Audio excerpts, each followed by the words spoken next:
সুপ্রিয় দর্শক, আসসালামু আলাইকুম। কেমন আছেন আপনারা? নিশ্চয়ই ভালো আছেন। আজকের ভিডিওতে আপনাদের সবাইকে স্বাগত জানাচ্ছি।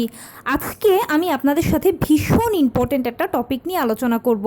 সেটা হচ্ছে নবম মাসে থকথকে দুধের মতো উজ্জ্বল স্রাব অথবা আঠালো স্রাব অথবা একদম পাতলা পানির মতো স্রাব। কিছু স্রাব আছে পা দিয়ে গড়িয়ে পড়ছে, আবার কখনো দেখা যাচ্ছে দুধের স্বরের মতো ভাঙা ভাঙা স্রাব যাচ্ছে। এগুলো কেন হচ্ছে, কিসের লক্ষণ, এই অবস্থায় কি করবেন আপনি? চলুন মূল ভিডিওতে যাওয়া যাক। বাই দ্য ওয়ে, মূল ভিডিওতে যাওয়ার আগে একটা কথা বলি। আমি আমার চ্যানেলে pregnancy related, specially normal delivery related অনেক ইম্পর্টেন্ট তথ্য ভিডিও আকারে শেয়ার করে থাকি। এই তথ্যগুলো আমার পার্সোনাল এক্সপেরিয়েন্স ও আমার ডক্টরের সাজেশন থেকে নেওয়া। তাই আমার চ্যানেলটিকে যদি একবার আপনারা ভিজিট করেন, তাহলে আপনারা আপনাদের প্রশ্নাতীত মনের অনেক প্রশ্নের উত্তর পেয়ে যেতে পারেন। আমন্ত্রণ জানাবো আমার চ্যানেলটিকে একবার ভিজিট করে দেখার জন্য। এবারে চলুন মূল আলোচনায় যাওয়া যাক। আমি শুরুতেই বলেছি আজকে আলোচনা করব নবম মাসে থকথকে স্রাব, আঠালো স্রাব, দুধের স্বরের মতো ভাঙা ভাঙা স্রাব, পাতলা পানির মতো স্রাব অথবা স্রাব পা দিয়ে গড়িয়ে পড়ছে ইত্যাদি ভ্যারাইটিস স্রাবগুলো কেন যাচ্ছে, কিসের লক্ষণ, এই অবস্থায় কি করবেন। দেখুন, প্রতিদিন আমি অজস্র কমেন্টস পাই। নবম মাসে কারো 36 সপ্তাহ, কারো 37 সপ্তাহ, কাউ বা 38, কেউ বা আবার 39 সপ্তাহের দিকে প্রশ্ন করেন যে কারো একদম দুধের মতো স্রাব যাচ্ছে, কারো দুধের স্বরের মতো ভাঙা ভাঙা স্রাব যাচ্ছে, কারো আঠালো স্রাব যাচ্ছে, কারো হালকা একটু হলদে বর্ণের স্রাব যাচ্ছে, কারো স্রাব পা দিয়ে গড়িয়ে পড়ছে, কারো একদম পানির মতো পাতলা স্রাব যাচ্ছে, কারো তার থেকে একটু বেশি যাচ্ছে, বিভিন্ন ধরনের স্রাব যাচ্ছে। এগুলো বলেন তো এগুলো কেন হচ্ছে? অনেকে হয় কি প্রেগনেন্সি পিরিয়ডে প্রথম থেকে স্রাব যায়, পিরিয়ড হয় না কিন্তু প্রথম থেকে স্রাব যায়। অনেকের আবার হয় কি ফার্স্ট ট্রাইমেস্টারে যায় না, সেকেন্ড ট্রাইমেস্টার থেকে স্রাব যায়। অনেকের আবার ফার্স্ট ট্রাইমেস্টারেও যায় না, সেকেন্ড ট্রাইমেস্টারেও যায় না, কিন্তু থার্ড ট্রাইমেস্টার থেকে স্রাব যায়। কেউ কেউ আছেন পুরো প্রেগনেন্সি পিরিয়ডে স্রাবই যায় না, নবম মাসের দিকে স্রাব যাচ্ছে। এখন যখন আপনি এই টাইপের স্রাব দেখছেন বা দেখেন, তখন আপনার মনে প্রথম প্রশ্ন হচ্ছে কেন হচ্ছে, এটা কিসের লক্ষণ, এটা কি নর্মাল ডেলিভারির সাইন দিচ্ছে? দেখুন, স্রাব যাওয়াটা স্বাভাবিক ব্যাপার। কারো বেশি যায়, কারো কম যায়, কারো মিডিয়াম যায়। এক একজনের এক এক ধরনের স্রাব যায়, কারো পাতলা, কারো আঠালো, কারো ভাঙা ভাঙা, বিভিন্ন ধরনের স্রাব যেতে পারে। স্রাব যাওয়াটা স্বাভাবিক ব্যাপার, এটা অস্বাভাবিকের কিছু নয়।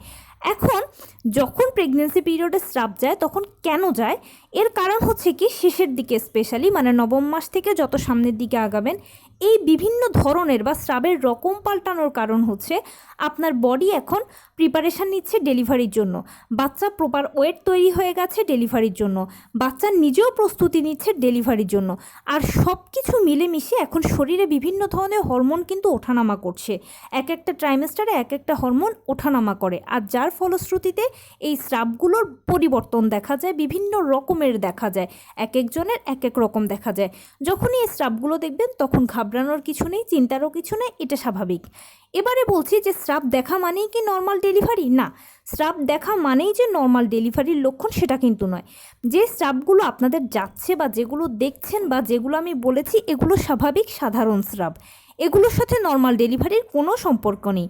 যেটা নর্মাল ডেলিভারি স্রাব, সেই স্রাবটার সাথে যেটা হবে আপনার রক্ত মিশ্রিত যাবে। তবে সেই রক্তের রঙটা কখনোই লাল হবে না, সেটা হবে হালকা বাদামি কালারের। মানে একদম পিরিয়ডের প্রথম দিনের মতো। পিরিয়ডের প্রথম দিন আমাদের যেরকম ব্লিডিং হয় বা যেরকম স্রাবের সাথে যে ব্লাডটা যায়, একদম সেম আপনার সেরকম যাবে, প্লাস ওই রকম ফিলিংস হবে আপনার। ওইটাই হচ্ছে নর্মাল ডেলিভারি স্রাব। আর ওই স্রাবটা দেখা মাত্রই বুঝবেন যে আপনার নর্মাল ডেলিভারি প্রক্রিয়া শুরু হয়েছে। তবে নর্মাল ডেলিভারি প্রক্রিয়া শুরু হয়েছে মানে এক্ষুনি ডেলিভারি হয়ে যাবে সেটা নয়, প্রক্রিয়াটা আরও সামনে অনেক আছে। কিভাবে বুঝবেন নর্মাল ডেলিভারির সব কিছু শুরু হচ্ছে, সেটা নিয়ে আমার চ্যানেলে একটা ভিডিও আছে, চাইলে দেখে নিতে পারেন। লিঙ্কটা আমি ডেসক্রিপশন বক্সে দিয়ে দেব। এখন আর বলছি না, ভিডিওটা দীর্ঘ হয়ে যাবে। এই স্রাবগুলো যখন দেখবেন তখন কোনো টেনশানের কিছু নেই, ধীরস্থির থাকবেন, এগুলো স্বাভাবিক। তবে এই স্রাবগুলো যেতে যেতেই একটা সময় দেখবেন যে নর্মাল ডেলিভারির স্রাবটা যাওয়া শুরু হয়েছে, তাই একটু খেয়াল করবেন এই স্রাবগুলোর ব্যাপারে। এবারে বলছি কখন ডেঞ্জারাস। যখন দেখবেন যে আপনার স্রাবের সাথে দুর্গন্ধ যাচ্ছে, একদম স্রাবের বর্ণটা বিদঘুটে কোনো বর্ণ বা আপনার কাছে এটাকে অস্বাভাবিক লাগছে, তখন আপনি ওই সময় ডাক্তারের সাথে জিনিসটা যোগাযোগ করবেন। অনেক সময় ইনফেকশান হলেও এরকম হতে পারে, অথবা কোনো জটিল রোগে যদি মা ভোগেন তাহলেও এরকম হতে পারে, বা এরকম অনেক কারণে হতে পারে। আপনার কেন হচ্ছে, কী জন্য হচ্ছে, সেটা আপনার ডাক্তার ভালো বুঝতে পারবেন যদি সমস্যা বোঝেন, আপনার কাছে যদি অস্বাভাবিক মনে হয়। আদারওয়াইজ এগুলো স্বাভাবিক স্টাফ, এগুলো দেখলে টেনশনের কোনো কিচ্ছু নেই। তো এই ছিল আজকের ভিডিও। কেমন লাগলো বলুন? যদি ভালো লেগে থাকে ও হেল্পফুল হয়ে থাকে তাহলে প্লিজ লাইক, কমেন্ট, শেয়ার করতে একদম ভুলবেন না। আর সেই সাথে আমার চ্যানেলটিকে সাবস্ক্রাইব করার বিনীত অনুরোধ রইল। পাশে থাকা বেল আইকনটি ক্লিক করে দেবেন যেন আমি ভিডিও আপলোড করার সাথে সাথে আপনারা নোটিফিকেশান পেয়ে যান।